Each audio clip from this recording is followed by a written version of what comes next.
Għal darb'oħra l-beħ tal-passaporti f'Malta spiċċa kundannat mill-Kummissjoni Ewropea, hekk kif rapport speċifiku dwar l-iskemi tal-beħ taċ-ċittadinanza ġiet ikkritikata l-iskema tal-Gvern Malti fost oħrajn minħabba nuqqas ta' sigurtà u trasparenza, kif ukoll għal fatt li kif inhi qed tiftaħ il-bieb għal min irid jaħsel il-flus.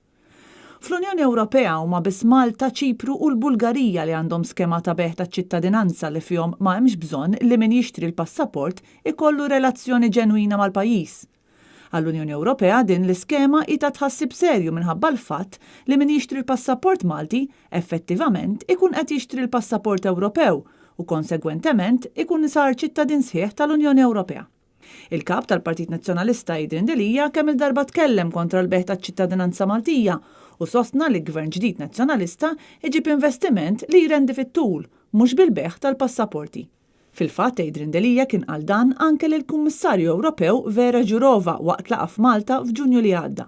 Intant l-istess rapport jispjega kif mhux qed issir analiżi biżżejjed fuq min japplika għal passaport Malti, bil-konsegwenzi li min jixtri ċ-ċittadinanza jista' jwassal għal riskju kbir fuq is-sigurtà tal-poplu Malti wawċi u anke dak Ewropew.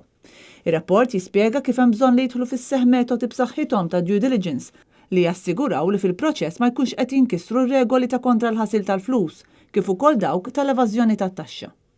B'mod partikolari dwar it-trasparenza r-rapport jgħid li ma natax informazzjoni biżżejjed dwar kif qed titħaddem din l-iskema, inkluż in-numru ta' applikazzjonijiet li saru li ġew approvati u li ġew irrifjutati, kif ukoll min huma l-persuni li applikaw.